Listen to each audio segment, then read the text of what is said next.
Welcome to the No Ceilings NBA Draft Show. I'm your host today, Tyler Rucker. We're switching it up. Everyone's going to be like, what's going on? And I'm always joined as the legendary Tyler Metcalf, struggling after a tough T-Wolves game. How are we doing? I'm great. I just get to put my feet up and relax today. I mean, I have no responsibilities. When I'm in this chair, I can just say anything without repercussions, right? Like there's no expectations or anything on me, right? Yeah, you're seeing how it is. It feels nice. I'm not going to lie. When I was Living like, the good life over here now, my goodness. Exactly. You're high rolling.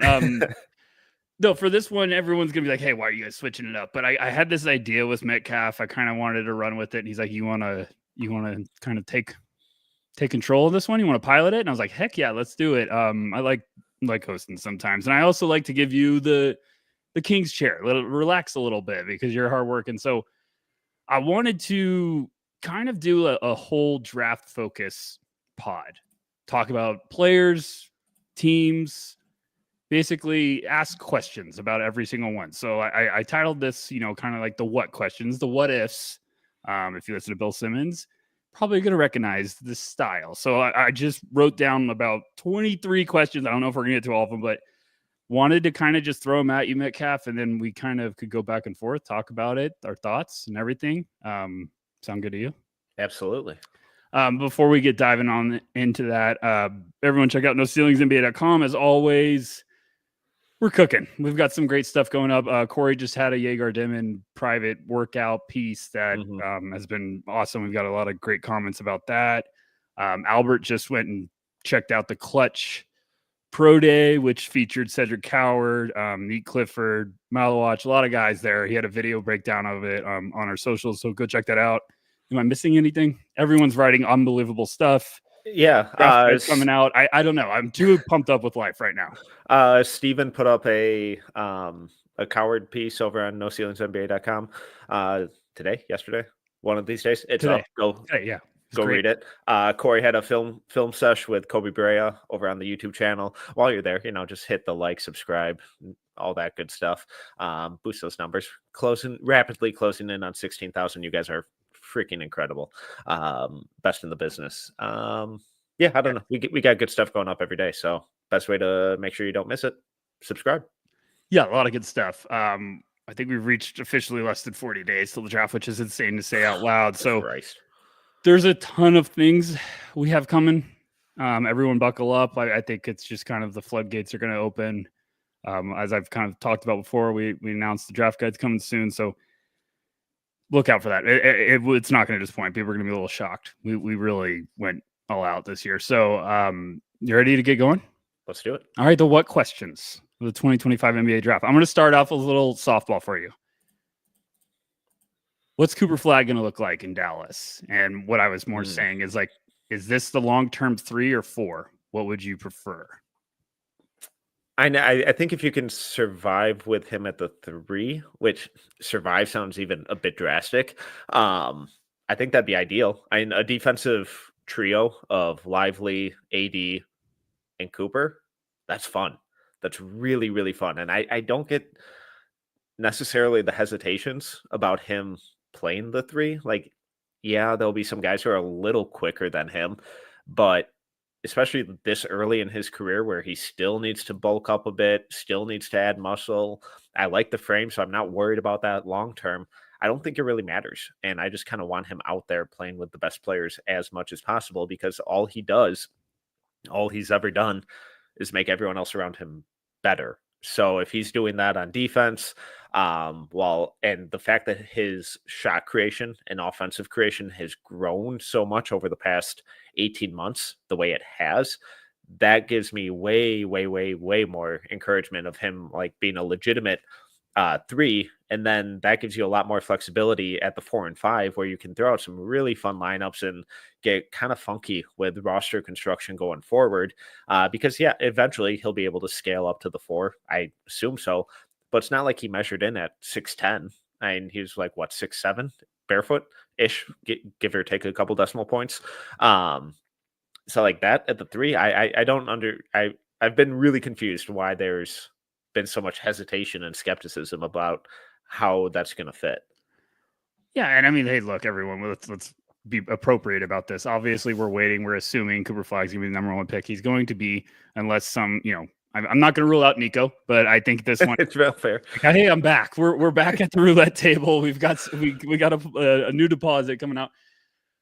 I think what's kind of got me on this is I think Cooper's just the joker in the deck of like, you have the flexibility not only as a coach to play him a number of different roles and lineup variations, but I think as a GM you get to build different looks for your team. Like, you can say, hey, we can have Cooper at the 4 a little bit, but I think he's gonna be a great forward on the perimeter too. So you want the ball in his hands. I think, yes, AD needs to stay healthy, but those 3 together, you'd be smart and you can make some noise with Dallas right out of the way. If Cooper is going to be what we think he can be and they're healthy, I think Dallas could shock some people and maybe be a team that overachieves a little bit. Not a ton next year, but like, that's what we're thinking of Cooper early on.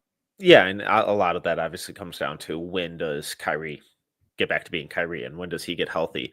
But I'm just like, defensively, when you think about Lively, AD, and Cooper on the court together, like the amount of pressure that they can throw at pick and rolls and get the ball out of the ball handler's hand with, 2 near 7-footers or Cooper in that mix, and then one of the 3 roaming as the low man, being that legit weak side rim protector.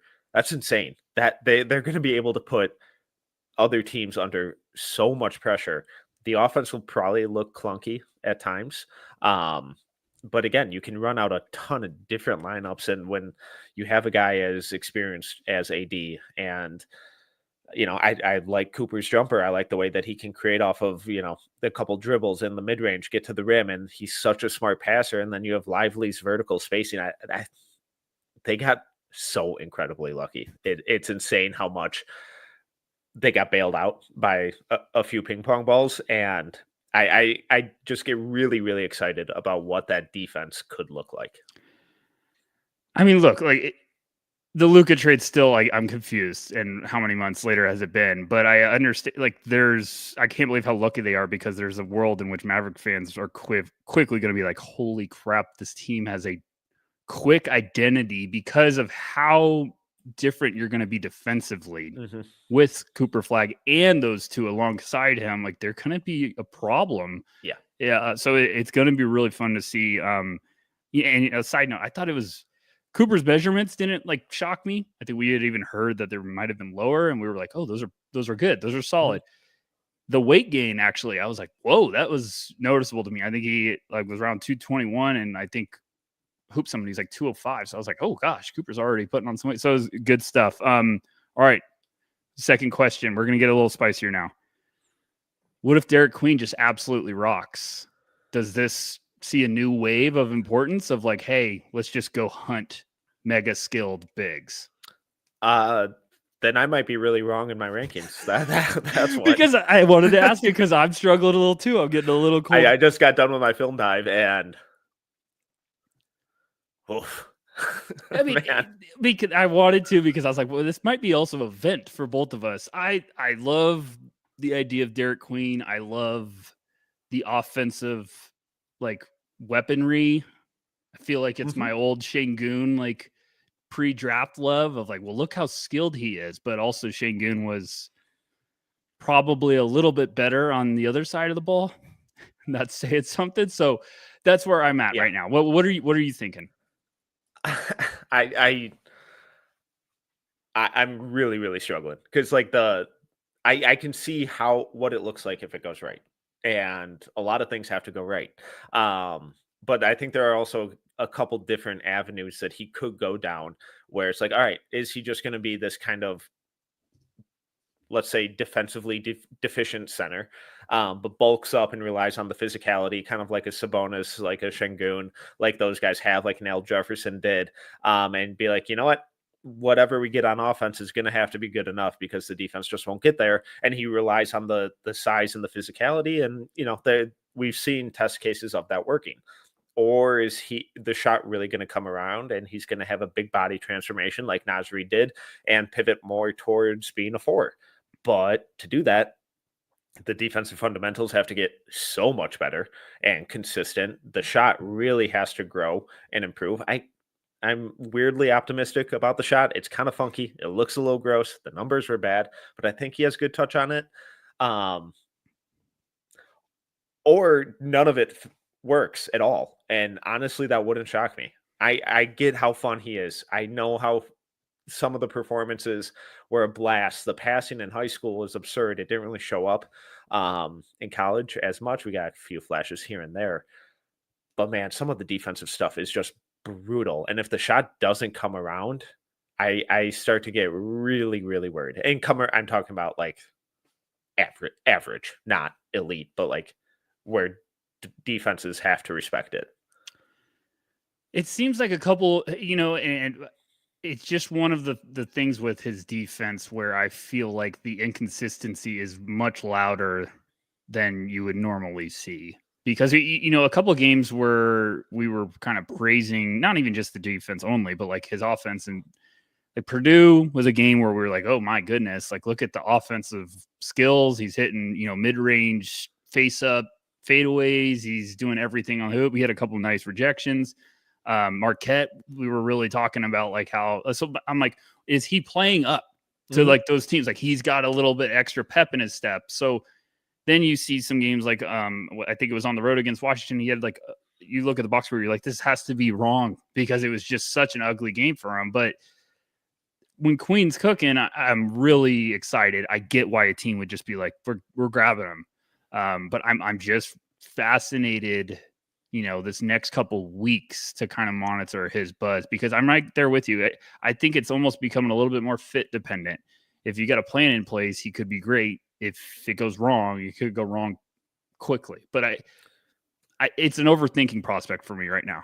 It's one of those like where I'm overthinking this one a little bit, and now I'm like, okay, I got to take a step back and am I overthinking? Like you kind of be like, let me watch the film. Like what you just did is like, I feel like I'm like, I need to go back and watch Queen a little bit. And like he's so skilled that I can't get entirely out, but I mean, like, cards on the table. I have him at 15 right now, and I probably can't get lower than that, but I almost want to. Because you've had him high all year for everyone. Like, listen, like you've had him. I started out with him. I started out with him like late first round at the very beginning of the year because I worried about the physical stuff or the conditioning and defense, and then moved him up into the top 10 for most of the year. And then I just did my final deep dive. I'm like mid first, I guess.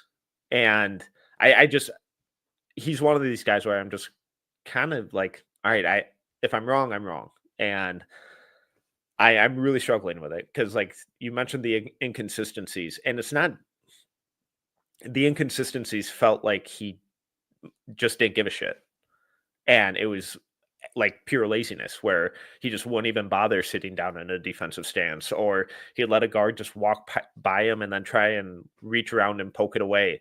It's like, all right, well, like we have some really fun flashes of him moving his feet and sliding with guys on ball. So it's like, all right, you've proven to us that it's there, and now you're just going half-hour stretches in the middle of a game of not even bothering. And I'm like, the last game I watched was that Florida tournament game, and his off-ball defense was abhorrent. It was so bad.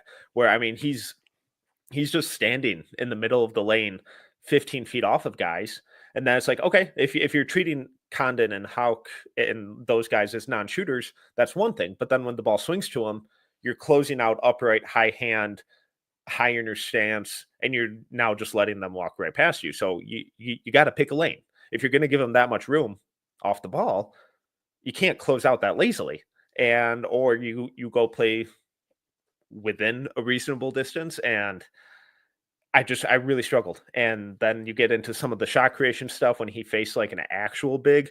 The post footwork is really fun. But when you look at the games and his numbers, when he's going up against a legitimate big versus like a small ball 5 or even a jumbo 4, they're very different. So I'm just going to have nightmares with him until his career is over for the next 15 years. Look, I get it. I completely get it. This is the time of the year where I feel like you really start to lean on your own evaluation. You start to trust your gut. You're like, hey, if I'm wrong here, I'm wrong here. And I think that's why I brought this question, because I was like, we're going to start, you hear things and, like for everyone, like he didn't have a great combine when it came to athletic testing. No, The numbers reached are out to a horrible, scout. which everyone said. Yeah. And I reached out to a scout and he said it was terrible. We were expecting it.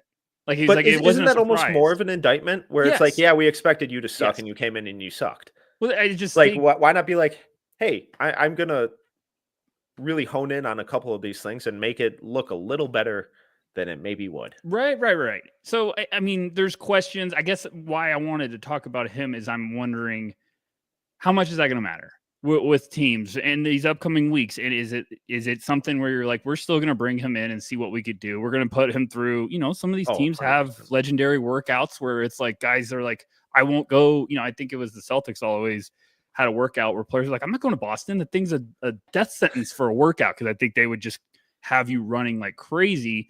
So I'm just fascinated because we always talk about this. There's one guy that just kind of slips a little bit on draft night. And I'm not saying it's going to be Queen, but I'm just trying to connect the dots here of like, how much is that going to matter, those reports? Because I also just think one team, all it takes, and he's so skilled offensively, could a staff be like, we'll unlock him. We will get him going. But I have a lot of questions now that are I wasn't expecting. I could see him lighting up a workout too. Yes. Like a team brings him in and he personality shines. Yes. Maybe he had a couple bad workouts before that and something clicks and now it's like, all right, here we go. And it only takes one team and it might be a match made in heaven.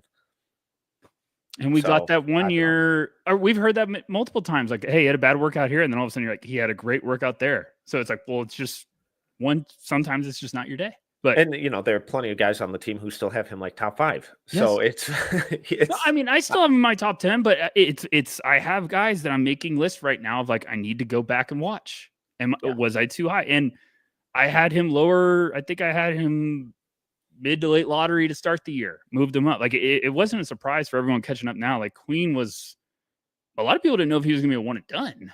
So it's not a surprise that there might be some more questions moving forward. But all right, 3. We're going to get team focused here. What the heck should the Portland Trail Blazers do with their pick? And if you want a spicy one, what direction would you go with the team's future? But I threw that in as a bonus. And I had no idea. They're picking 11 for everyone. I mean, for the first one, pray that Con Knipple falls. He won't. Pray that Carter Bryant falls. Not sure he will. Pray that Cedric Howard is there. I think those would be my top 3. Those would be my top 3. Outside of those 3, I would probably look to move it pretty aggressively. It seems, no Blazers fans won't want to hear this, but it seems like it's a Christmas gift of a range for them to try to double down on what they just did with dumping their pick and getting a player. Mm-hmm. Just did it with Washington with Denny Avdia. I'm just looking at the board and I'm trying to, and I'm like, looks like where the gauntlet of guards could be on the board still. A team could try to trade up to get something or trade in to get one of those, like, hey, here's a player, here's a vet. Let us get in here and you get a good player and we get a guard for the future. So I feel like that's the really smart team rebuilding move. And if you just hit gold with Denny, you might be like, is there anyone we could do that again with and try to double down and take another step forward with like a vet presence? Because we have plenty of young guys, but draft wise, I just don't know do you take another guard if they're there? I think Bryant would be a big name that I would be wanting on the board. I think that'd be an awesome fit. Yeah. In terms of need, skill set, how they play, and upside. The upside would be ridiculous. And then, you just connect too many pieces. Like Tumani and Carter Bryant is terrifying combination. Shaden Sharp and Carter Bryant running the break is horrifyingly awesome. Then you get Scoot, hopefully taking that next step. Lob City. Wow, Rip City, Lob City. All right, that was a quick one because I know we went crazy with the Queen one. At 4, number 4. What should the Philadelphia 76ers do? What if Con Knipple's the pick? Our boy Nate the Grubel's pumping up Con, and I'm like, oh man, he might not be insane. So What would you do? The city of brotherly love, the tush push, still alive. I love Khan, but man, that'd be a lot.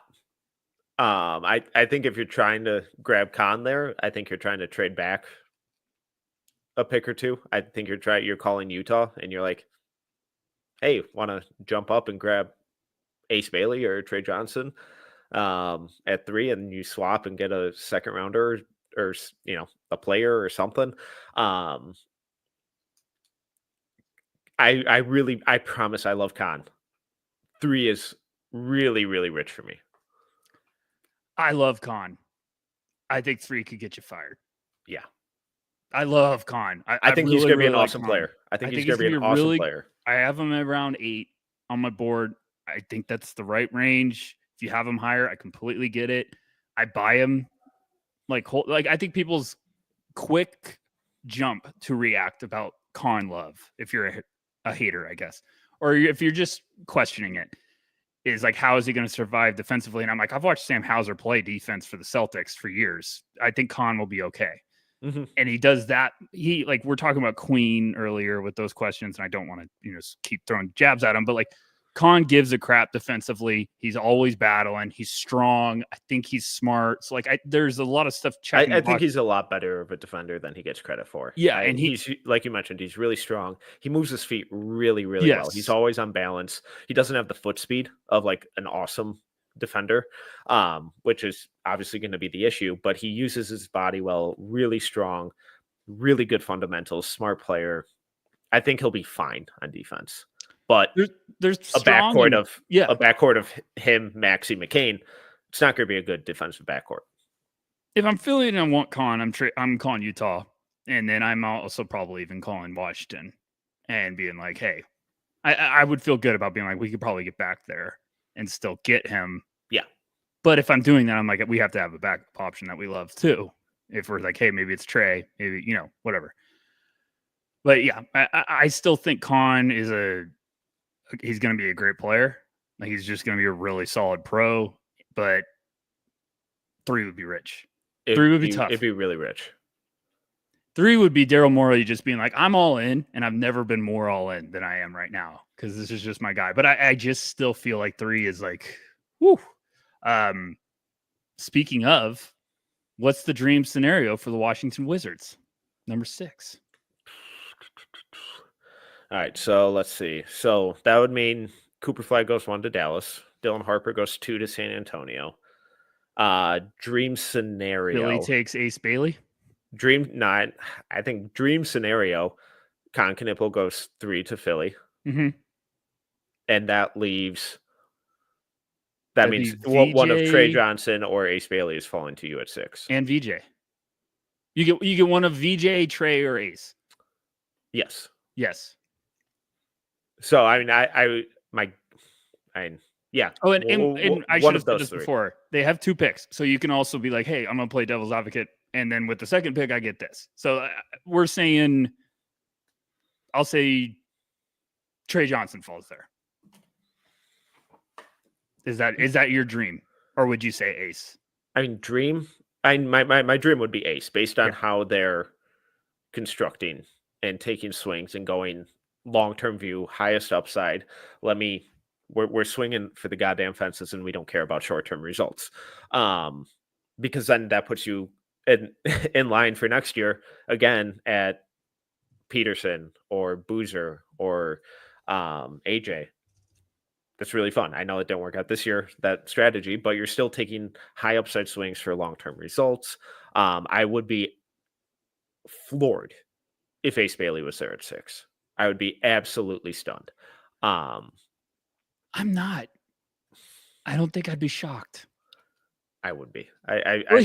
Here's what, because this is the time of year I always tell people, breadcrumbs are humongous right now. Mm-hmm. You got to connect. You got to take all the breadcrumbs you can get from every article, every report, everything you can get. And just sometimes they don't matter. Sometimes they really do matter. And Ace's breadcrumbs we've heard. It just seems like teams are either in love with his interviews or we're kind of And it's like, well, which ones were the Were they picking 3-4? So Right. I don't know if he'll be there. I would be shocked because of how ridiculous his upside is.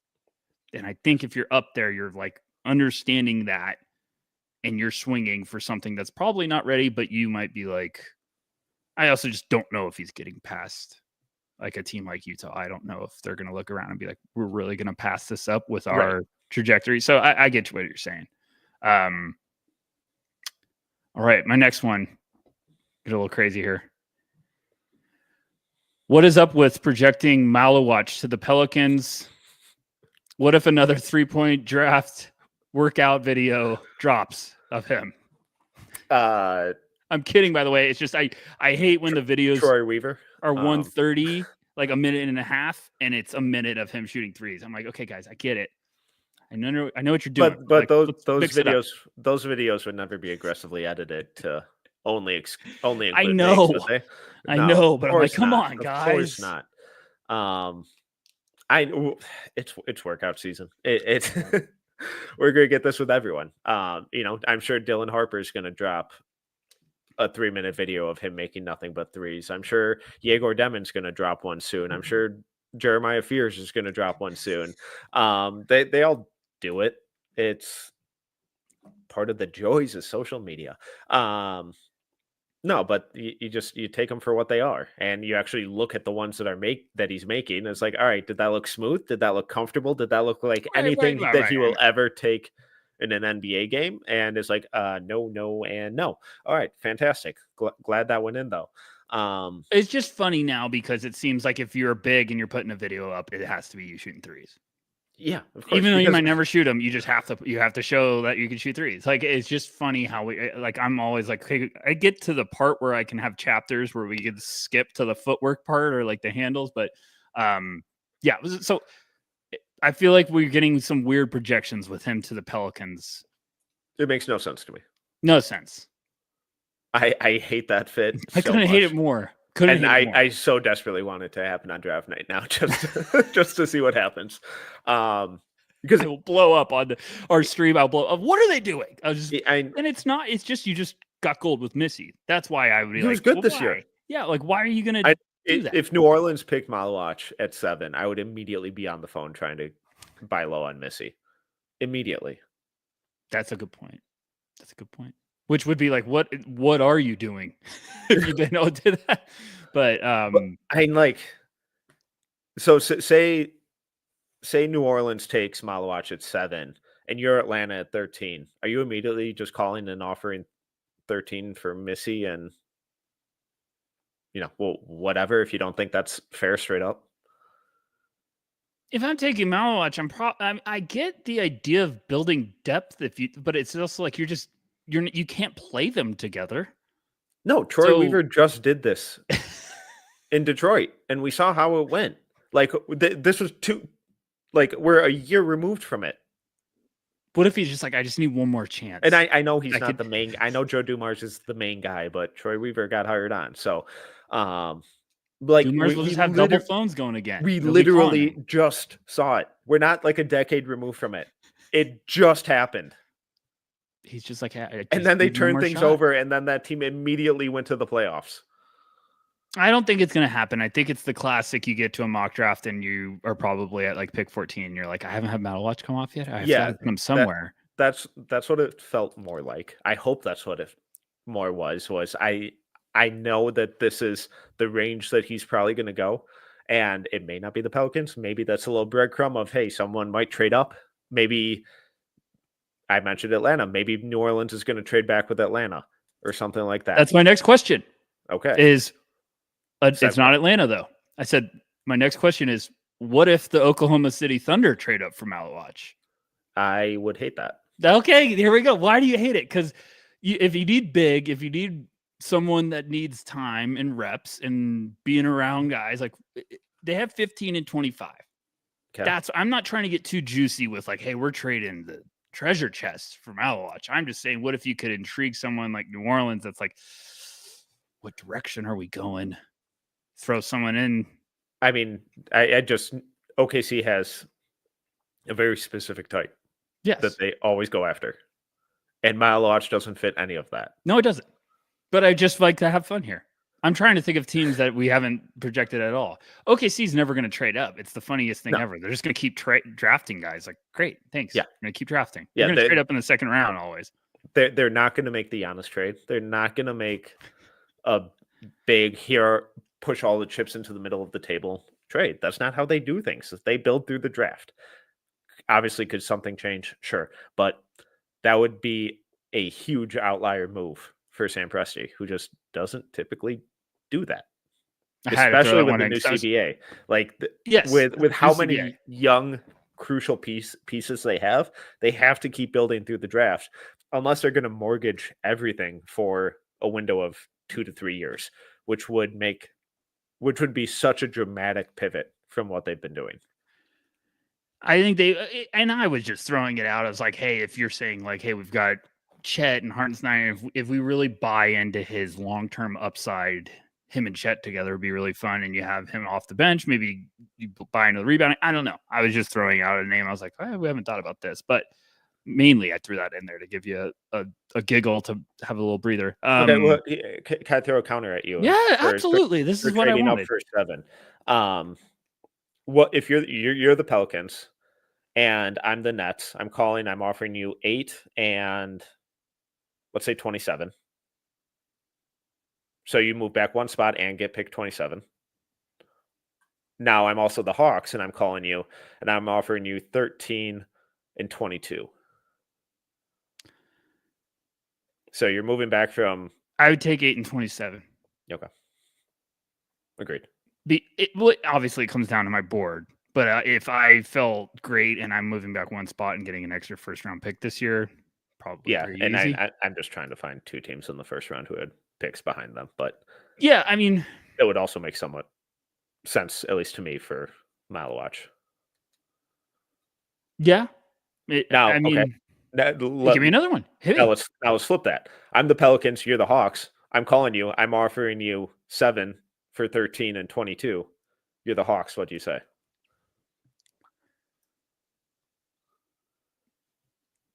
Honestly, probably no. Okay. Well, that's because you hate Malawatch. No, it would just be if... No, I mean, it depends on my board. I hate just being like that, but like, I'd rather have 2 swings. Yeah. And I think there's going to be value falling off. I think 13 is going to be a really good spot with kind of the value that could come into the picture. My team is just so like, we just need depth. So that's why I'd want at least 2 and 13 and 22. Like at 22, I also feels like a good pick to get someone that's like, oh gosh, how are they still on the board? If I love the guy and at 7, yeah, that's a big jump. I'd probably be like, well, we could talk, but I'd probably be like, throw me something else on the side to balance it out. But what about, would you do that? Depends on how everything's falling out. But like like who am I trading up for? Because I'm not probably trading up for a guard. No, if you're Atlanta, it'd be Malawatch. But that also means that the new front office is all in on the Trae Young experience, because I think him and Trae Young are an incredible fit together.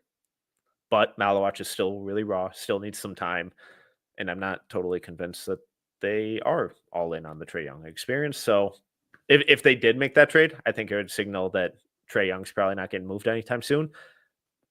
But I am a little more intrigued with the possibility of taking 2 swings at 13 and 22, because there are guys who could potentially be in that range of 13, like a Thomas Sorber, that I would be a little more interested in terms of value at that time. I mean, I think you could get lucky and get Sorber, or you could maybe get really lucky and get like Carter Bryant and Sorber. Or maybe Baron J is there at 22. Yeah, or Sorber is still there at 22. So Wolf's somehow there. Like I just think like I'm adding 2 pieces. I don't think they're close. No offense, Hawks fans. I don't think they're close. So I would rather be like, give me 2 pieces of like guys that could raise our floor instead of swinging. That's a good one. It's a fun one, because you'll hear that and be like, I could have the 7th pick, and it's like, well, for what?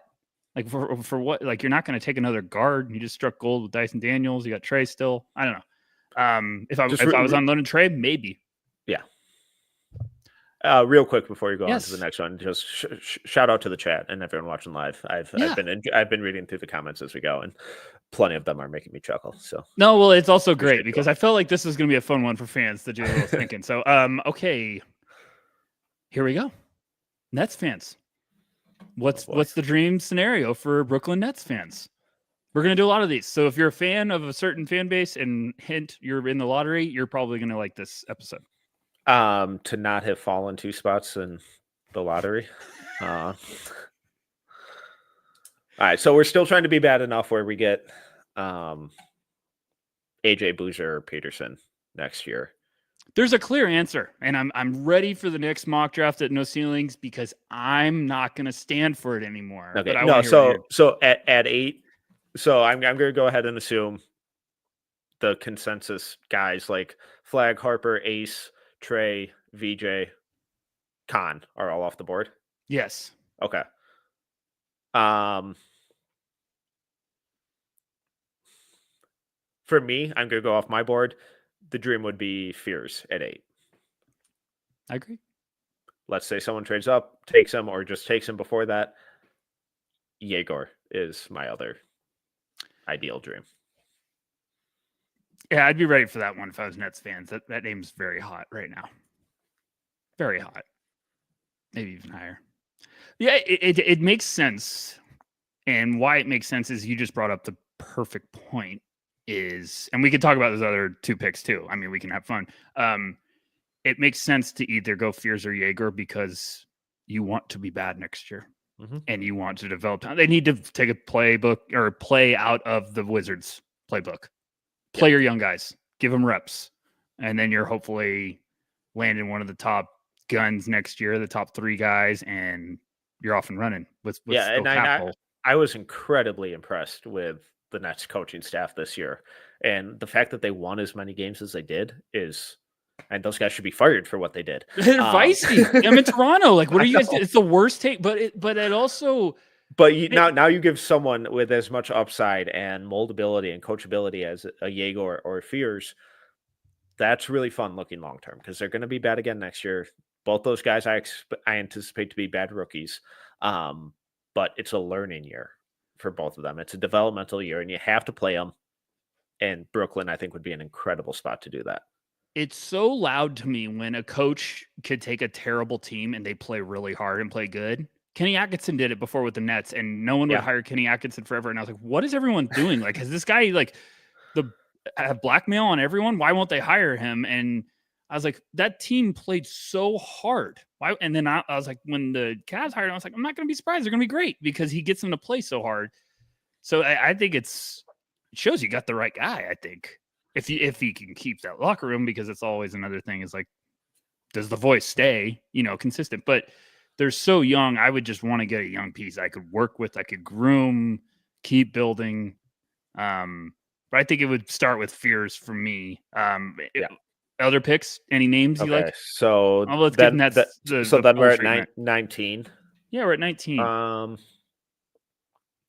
We're at 19 and 26 and 27. Oh boy. 31, 32, 33, 30. Okay. Feels that way. 19. And if Neek was there, I would adore that. How about this? You're a young team. You've got four picks in the first. Mm-hmm. What's your balance? Would you go swinging? Would you go give me 2 floor guys and 2? Obviously, I would be looking to take. I would be looking to take highest upside at every single pick, unless there was a guy that I had so much higher on my board who may be a little older that fell. Like at 9, like I have Neek a lot higher than 19. So if he was there at 19, I think the value would just be way too much. And at some point, you still have to have guys who, a bit of maturity and a bit of competence. Yes. Right. And I think Neek would be an awesome guy to kind of help build around. So like if he was there at 19, that would be really interesting. If a guy like Danny Wolf or something fell into like the mid 20s, like, does he make a ton of sense? Is he the highest upside swing? No, but value wise, it's way too much to pass up on. But I would be looking to take highest swing possible. So like if Asa Newell was there at 19, that'd probably be a guy that I'd be swinging on. I think culture would be big for me if I was in that front office and I'm trying to build and I'm using all these. One, personally, if my roster allowed it, I would not be stashing. I would be like, I want guys that we can start working with right away, and I would swing a couple upside players. I'd also want some higher floor players, but I really want character. I want to build a culture. I want guys that are like, hey, if we win 15 games this year, are you going to be going to battle every night? Like, are we still going to be bringing it at practice? Is it going to build some chemistry together? Can you be coached through the dog days? Like, I want guys that are going to build the identity of the team moving forward. So it's going to be really interesting. I really Liam McNeely would be another name that would really interest me there. Drake Powell, right along the lines of kind of what you were talking about, of that kind of dog mentality, at least on defense. Offense is a different thing, but hey, we still need to play defense. That's exactly what I'm talking about. Like, he's going to battle. He's going to bring it. And McNeely, I know, is a little colder, and people are all over the place on him. At some point, you're going to take the value. Be like, hey, big time recruit, big time prospect, didn't have a great year, but like, you get him later, you could be like, this is our last pick of the first is McNeely. Like, you'd be doing backflips. So I like that. That's good. I like that. I think I'm really excited for the draft. Really excited. I know we kind of dogged on McNeely and the breakdown we did on him the other day. Classic. I could see him moving up as we get closer to the draft. I bet there are going to be some reports coming out of workouts and stuff of him shooting the ever living shit out of the ball. I think I heard he's got some good interviews too, which I was like, this is going to be McNeely creep. People are going to be quiet about him if they want. Because I went back after we recorded. Of course, I went back and watched more. Because and there's a lot with his process off ball, with his movement and the way he was attacking stuff and running off screens, that I was really encouraged by. The numbers weren't always there, but the process and how he was getting to stuff definitely piqued my interest a little more than when we were talking about him. It's fun when we do those episodes because shout out to the fans. We get some diehard college hoop fans will reach out, and there's one of them, a couple of them from UConn were like, hey, you guys were right on, but like, he did have his weaknesses, but I also think the situation wasn't fair for him. They're like, I think that we put him in a bad role. And they're like, he did some stuff where like he kind of sulked and stuff, but like, I think also that's just McNeely. McNeely's a wild man. He just plays with emotion and passion. And I didn't have any issues with the body language. So I don't even know if it's body language. It's just nowhere near what Queen or Trey Johnson were throughout stretches. Queen getting strays on question 13, 12. Yeah, I threw on a Trey too. I love Trey. What should the Utah Jazz do? Is my next question. All right. So what players do you expect to be in the conversation? Is my little subheading. We're at 10. We're on a good pace. I had like 25 questions, so I don't know if we're gonna get through all of them. I ramble. No, it's not. Upside. It's great. Upside. There isn't a single player on that roster that's prohibiting me from drafting anyone. So if I'm Utah and I love Trey Johnson and he's on the board, I'm taking Trey Johnson because Keontae George isn't keeping me from it. Colin Sexton isn't. Jordan Clarkson isn't. Isaiah Collier isn't. Those guys have had fun flashes. I don't think any of them have the upside that Trey does. And I think I have Trey at 3 on my board right now. So if he's there, I'm taking him and letting him play off of Sexton and Collier. If Trey's gone, I'm taking Khan or VJ because I think those guys fit. So it's pure BPA, highest upside. They're going to suck again next year. And we need to start finding some gold here because they haven't. And whoever has the most upside and is highest on their board, you take them and run. I don't think Trey's getting past there. That's just a hunch. Me either. Just connecting some dots. I think Jaeger might be in the conversation there. Yeah. I don't know if he would be over Trey. I don't think that. I think Trey would be like they're pumped, but I don't know. Well, okay. So I mean, say Cooper, Dylan, Trey, and Ace are off the board. What shocked me? I've heard nothing. It's Rich. You got to have a plan. You got to be confident, but it's just one. He's destroying this pre-draft process right now. Just destroying it.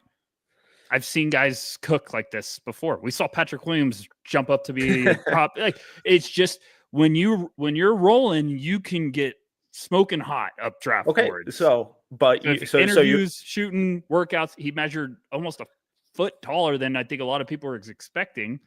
He's gonna be a 6'10" playmaking high field guy with great character. I'm not saying I agree with it, but I'm just saying, is that the right way to approach the pick, though, and the evaluation? Because, and you mentioned Patrick Williams. I know you just kind of went recency on that one, but I mean, that hasn't turned out. No, right. What does the team need? They need upside. They need someone they can be patient with. They need someone to put everyone in position. Yeah. And this is no slander at Isaiah Collier. He had a great year when it came to like his expectations. Still like him a lot. But again, no one on this team is keeping me from drafting someone if I fall in love with them. Exactly. They are in a position where they're in no rush. Just give us upside and talent. They don't have an identity yet. I love Jazz fans. They don't have an identity yet. They're trying to find the pieces to all of a sudden be like, here's the road. We're opening door number 2. This is the one that we were looking for. Like, I also just think you get to a point where it's like, well, who makes sense? If you think you're ready quicker than you are, and Khan's there, maybe. If you're not probably taking Malawatch because you've got 14 bigs down there. You're not probably taking Fears. Like, would you take Fears or would you take? He could be in the conversation, but I'd still be like, if you're buying Yegor, you have the best intel probably of any team in the league because he's right next door. So if you're buying Yegor, I get every single person that's anti-Yegor. I get the questions. I get all of them. But there's just stuff you don't find often. You don't find a 6'10" potential offensive playmaking guy with intangibles and unbelievable feel. Like, those are just things that aren't taught. So it'd be very interesting. Yeah. But I don't know. Would you go that route? I mean, if I'm going straight off my board, I'd take Fierce. I would too. But the Yegor shout makes a lot of sense. It makes a ton of sense. I'd also take Trey way over both of them. So, I think Trey would be like the moment. Yeah, Charlotte picked. I'd be doing a high five. Like, we got him. Like, so I don't know. All right, here's a theoretical one. Okay. You have to trade up. Okay. For a player, you got to give me a team that has to trade up for him. It's for what team should trade up for Ace Bailey? Oh. What spot? I had some fun with this one. Come on, I brought the heat. You have to trade up. Like, trade up to 3. You got to trade up anywhere, but you're going to get Ace Bailey. But you got to trade up, and obviously you can't be like, I'm trading from 7 to 6. But yeah, so you got to trade up to 3. What team should be like? You know what? We're all in. We're going up for Ace. We buy it. We're buying he went in our war room. We interviewed him, lit up the place. Whole room was smiling. We think we've got a superstar here. We love the tough shot selection. We love the comment about he practices tough shots. We don't care. They're good shots in our heads. And so first instinct is Brooklyn. But I'm not sure I love the idea of Ace learning from Cam Thomas's shot selection. Yeah. What a world. Washington makes a lot of sense.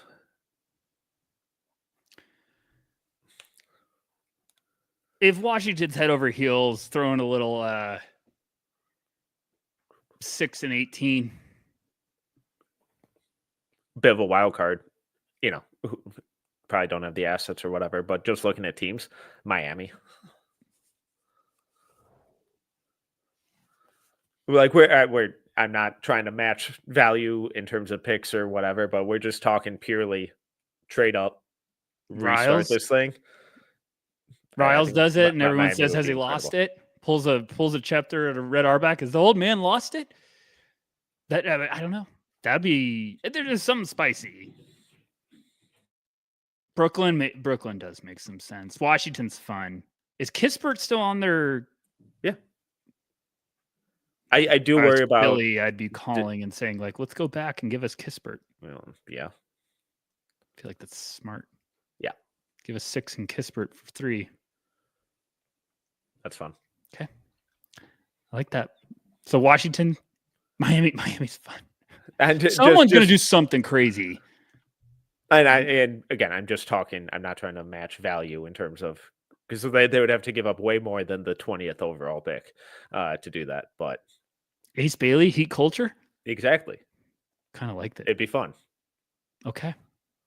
We got to give a shout out on this next one to the Bulls fans. What should the Chicago Bulls do? Yeah. They're pumped about a bunch of names. I like Bulls fans. They get the really opposite excited of whatever their gut feeling is. Easy. We're trying to give them. We're trying to be optimistic and hopeful for them. I'm rooting for Bulls fans. Yeah. What should they do, or what's the dream? What's the dream for Bulls fans? Okay, so at 12. Oh boy. I don't think we could say Carter Bryant for every question. Just asterisk Carter Bryant for everyone. I like Sorber there. I like the fit of Sorber there a lot. 12 is probably a little rich for me. Honestly, if Malawach would still be there, he won't. If he was, I think that'd be an awesome play for them. I think Yakushonis is a sneaky, really, really good value too. I know the jokes of being an Illinois guy and Lithuania and all that kind of stuff, but all of that aside, I think he could play with basically anyone on the court there. Otherwise, just take Cedric Howard or Nick Clifford. Sort of like Coward there. When in doubt, take Coward. That's kind of the point I'm at. That's a good one. Print the shirts. Sort of like Coward there. Yeah, I think they have a good shot of having some good value out there. I would do what they did last year with Bazelis, and you just look at the board and you're like, he's still on the board. Let's just take him. Like, you can't lose it. Here's a nice question: who's the biggest riser in this draft? Is it just whoever the Bulls are picking? Coward. Yeah, basically. That's a good one. Okay. They got good options. I think they're in a good spot. I would just trust my board, and if the guys fall and just jump on it. Look smart. Look smart again if you just jump overboard. Here's a good one. Spicy. What would your ranking be for these players as prospects? Dylan Harper, Stephon Castle, and De'Aaron Fox. Oh boy. I don't think. Yeah, Spurs fans. I went there. Have a fun. When did De'Aaron Fox get drafted? I can't remember if I was doing this by then. Or some year when I felt young. When he refused to play Lonzo Ball. So, of course, the only comp that I have written down for Dylan Harper right now is De'Aaron Fox. A beefy De'Aaron Fox.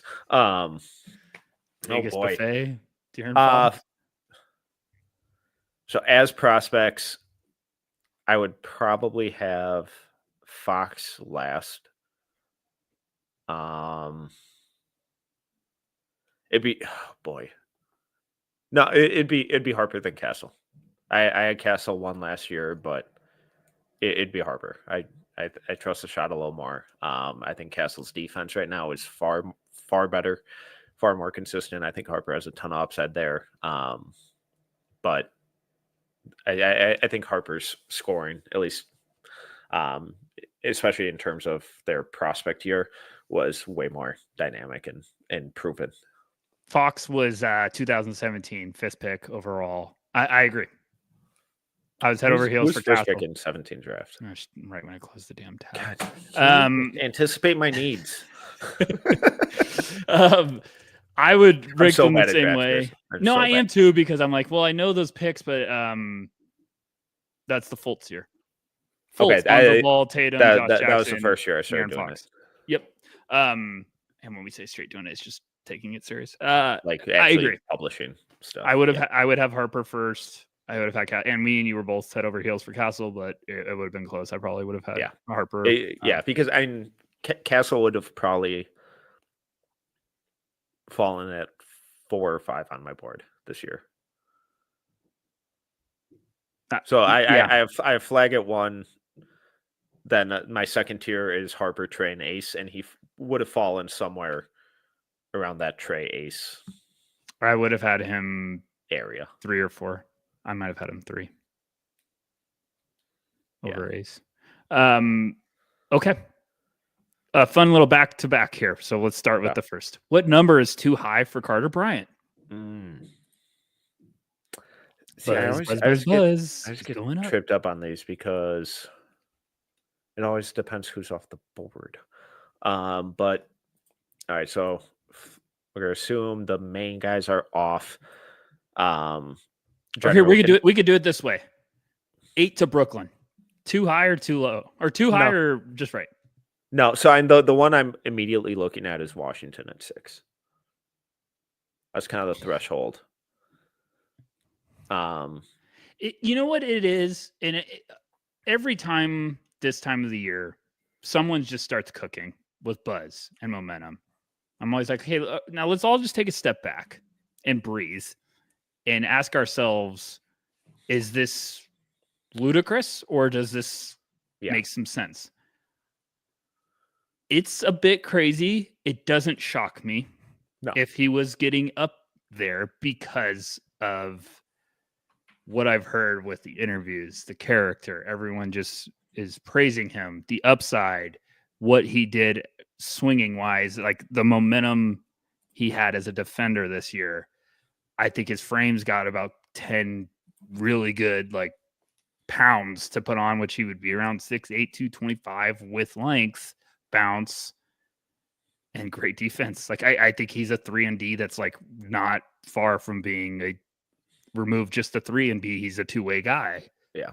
And I think his work ethic is relentless. So like 6, it sounds like right now you're like, what? But it's like, is it crazy for a team like Washington? Where like we're not getting him later. Go get your guy. If Flagg, Harper, Trey, Ace, and VJ were all off the board at 6, where do you go? Like Khan makes a lot of sense there. If they went that way, I wouldn't hate it. I have Khan one spot higher than Carter, but I also think Carter's the type of guy that they would swing on. So, I mean, 6 would probably feel a little high, again, depending on how the board falls, but that 6-7 range is kind of where it's like, oh, wow, okay, they actually did it. And if he went 5, I'd be like, what the fuck was that? And I really like Carter, so don't take that the wrong way. I'm talking about the 5th pick overall. So I'm for sure to be like, oh my God, 5 would be there. 6 or 7 would probably start to be like, oh wow, that's where the tone would start to change a little bit. 6 or 8 would make sense to me because of the team's trajectory. It would still be like, we'd be a little shocked on draft night, but I would get it because of where the teams are at. And you're just like, we love him. Mm-hmm. We feel great. We feel like this is a safe pick with upside, which is what teams always come down to, is like, how can we get the highest upside, but feel the best about it? Yeah. Like, we're going to still be making these picks in a couple of years. Like our jobs are going to be safe. So I get it, but we're not, now everyone calm down. We're not saying we think he's going to go 6th. We're just saying draft night comes, you're watching, and all of a sudden Silver says Carter Bryant. Are we like, what are they doing? Or are we just being like, wow, I get it. You're swinging and it's a fun player. Next question. What number's too high for Cedric Howard? Who's by the day, Duke fans are sending more crying emojis in the comments and Cedric Howard stuff. I would say 8 and up. That would be too rich for me. Starting at 9 with Toronto, I don't have him this high, but starting at 9 with Toronto, I could start to see it. And his floor spacing with them would be great. Physically, he kind of hits the type of guys they go after. He'd be awesome with Houston. Would really love that. Portland makes sense. Chicago, that then we get into the range where anything makes sense. So I'd probably say, like, if Brooklyn took him, that wouldn't make any sense to me. And then anything after that, I could start to see it. Yeah, Brooklyn is just what we said. Like, that's why I like these pitches back to back, because they're both 2 different types of players when it comes to like where they started. Carter still has so much upside. Cedric's kind of like the unknown name that everyone's getting really excited about. I'm curious to talk to people in the next couple of weeks and be like, is it that rich, or has this cooled off a little bit where like maybe he's starting to get projected back into that, hey, the range is really 18 still, 18 on. Yeah. So I don't know. Speaking of Toronto Raptors, what should they do? Shout out my Raptors fans. Love you guys. I had to get you in. Trying to give a little love to every team that's in the water. Get some optimism. I have no idea. Take someone who can shoot. When in doubt, take Cedric Howard.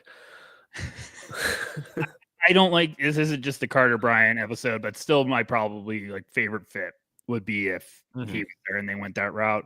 I get Malawach. Stop taking toolsy forwards who can't shoot. I sort of like Kasparis there. Yeah, I'd be good with that. The problem is their roster. There's not a clear fit that just makes a ton of sense. Of like, you guys need this bad.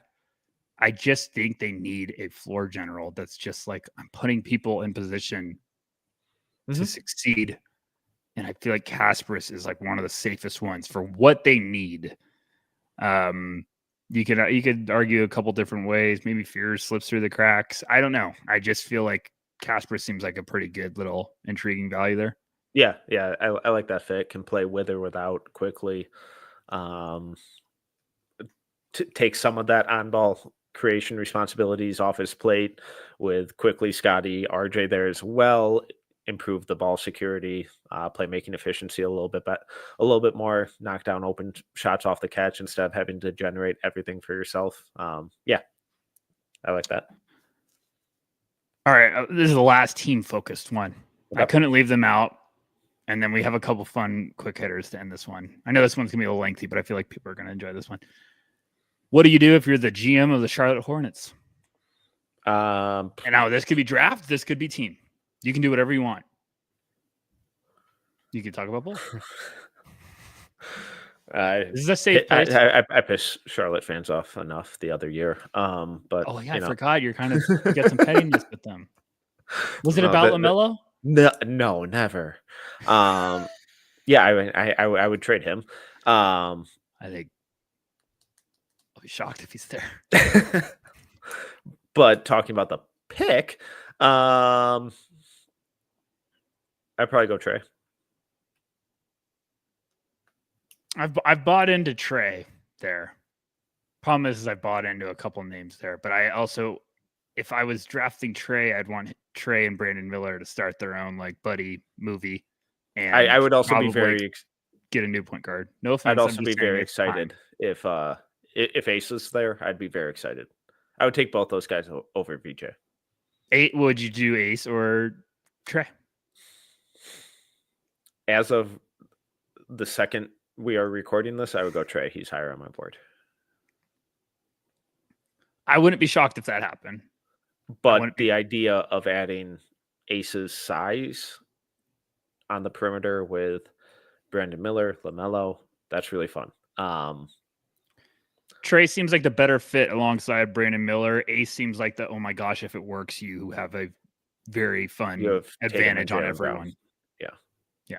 Not one for one, but stylist, you get it. Okay. So we could do some more big picture focused ones. What is one player you're shocked isn't getting more attention right now? Ooh. And this is attention as in like buzz. No one's talking about him. We talked about like an example in the McNeely breakdown episode. I was like, I feel like it's shocking. He's just not getting talked about at all. I feel like I don't hear anything about McNeely, and it's not positive or negative. I'm just saying like the name's never coming around. So is there someone you're like, I'm shocked he's not getting a little bit more attention? I haven't heard anything on Kasparis. That is a weird one. That is a weird one. Very quiet. Yeah. Like, I don't think I even saw his measurements pop up. I probably just missed it because there were 8 billion posts about it. Because, why release everything on this crazy thing called the internet in one place that's easily accessible and digestible? It's when you not a big deal. You can do it one by one via tweet across multiple different media people. It's Totally okay. makes sense. They released them online a week later on the website. So Oh, are they up now? I yeah, checked. a week later. I looked like yesterday or 2 days ago, and they weren't there. So week later. Useful. Yeah, but it'd be him. I haven't heard a thing. I only heard good things about him at Illinois. Like I heard the staff was involved. So when I saw him in person, it was the most professional warm up that I saw. I know warm ups. Everyone's like, no, it does matter, and everyone's gonna. I'm talking about practice habits and the way that he was approaching drills and the types of drills that he was working on, where it's really complex footwork, off foot finishing, offhand finishing through contact, finishing at weird angles. It's the exact type of stuff that I see NBA guards work on before their games. So that was really encouraging. And then after that, he went and took like 15 minutes out of his time to go up into the stands and take pictures with Illinois fans who traveled up to Minnesota, and was taking pictures with kids, signing autographs and stuff, and had a smile on the entire time doing it. Easily the most impressive guy I saw in person last year. That stuff does matter, because I always talk about one of my favorite guys I ever saw. When I used to work for a team, and like kind of was like, I would always go watch the warm ups because I just wanted to see how all the guys like prepared themselves. I said, Kawhi was a robot, just insane focus on balance on every single shot. Like, obviously Durant, Steph were great, but like I think that stuff does matter when you get to see how serious and locked in they are, and watch them as like I feel like the buzz from Illinois' staff was just that Kasparis was a joy to coach. That they gave him so much, and he carried himself like a pro. He really cared. He put in relentless work, and I think they were like, we even kind of give him too much, but he just wants it. Like he's like, give me more. Like, so I'm just interested. He's a name that it is quiet, so I feel like I want to ask around. You got to get okay. What is your favorite second round sleeper? Ooh. And I love Kobe Sanders. I'll go a little deeper cut. I'm gonna say Lamont Butler, Kentucky point guard. You can't stop fighting that feeling with Lamont Butler. I love him. I think he's gonna be the Scottie Pippen Jr. of this class. Not a superstar, but I think he's gonna emerge into just a really solid player.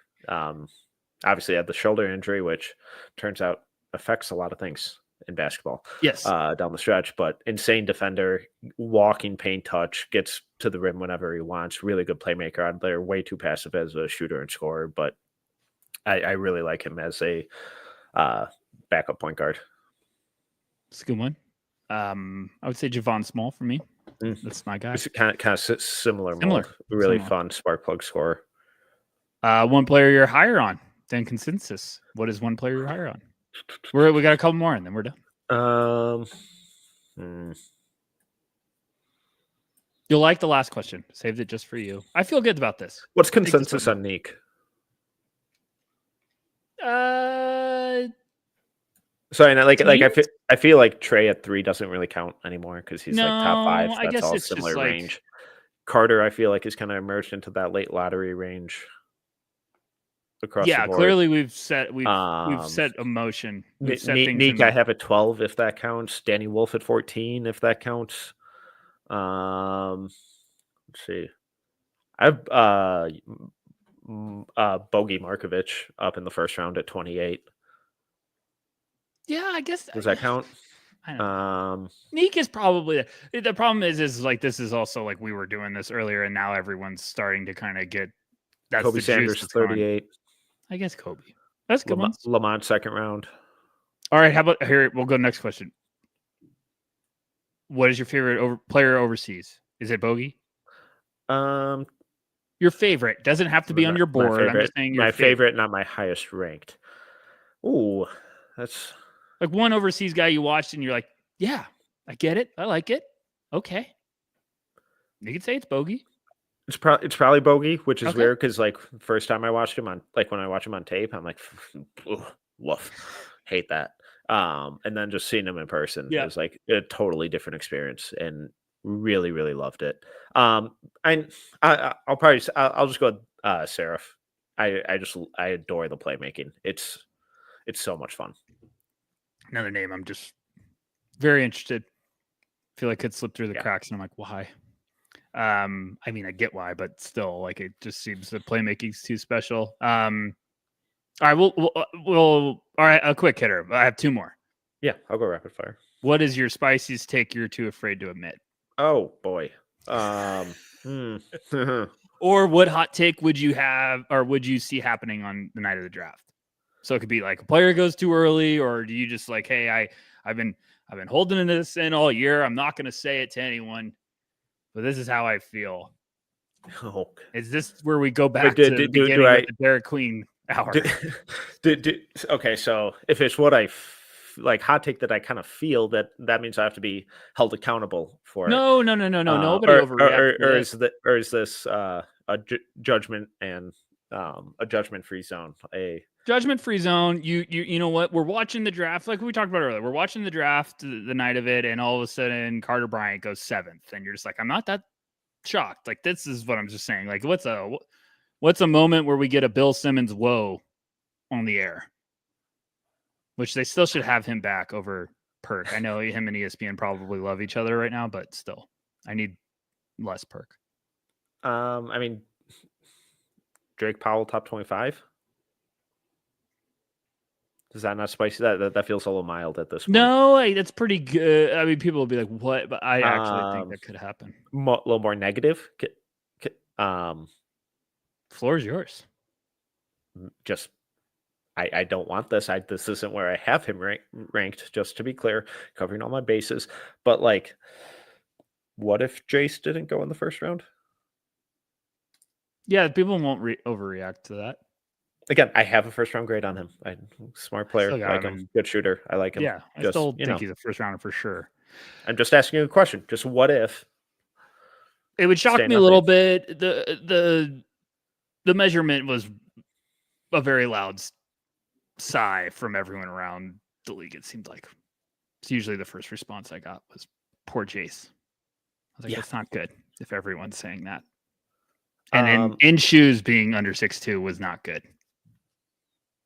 Gavoni dropped that little tidbit. What was that? Sorry. In shoes, he's under 6'2". It's almost like someone was. Yeah, it sounds like telling everyone that. Well, we don't like to pat ourselves on the back. Okay, the last question of the first annual What Questions pod.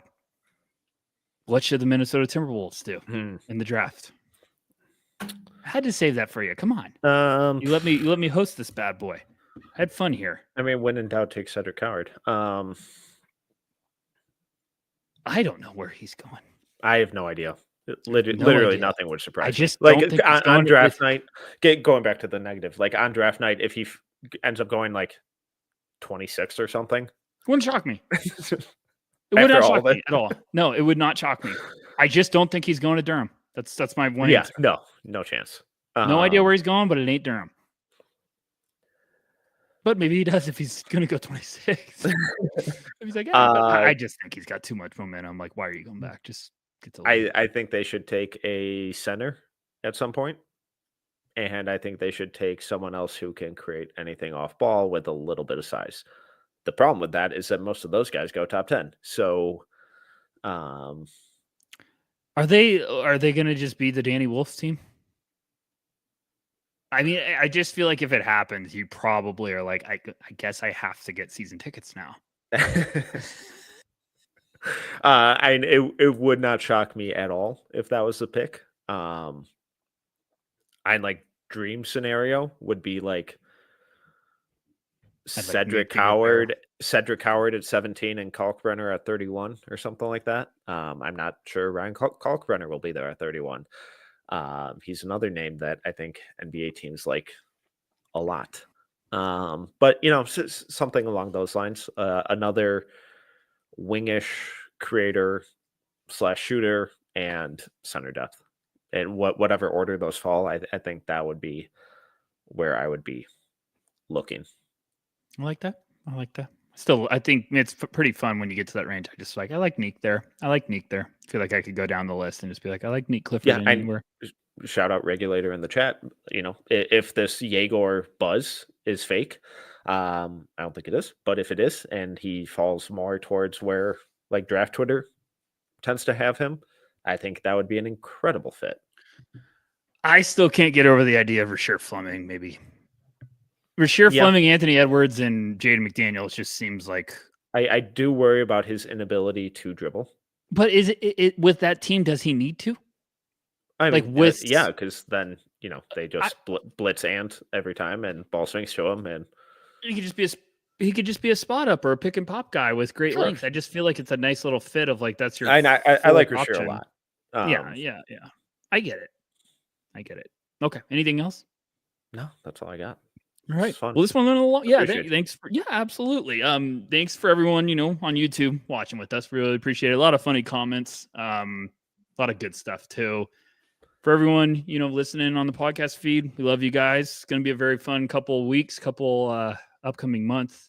Be on the lookout for a lot of announcements and goodies we got going on. But my name's Tyler Rucker. For Tyler Metcalf, please subscribe, follow us. Let's talk draft. Send us some messages. Who are you liking? Till next time. See ya.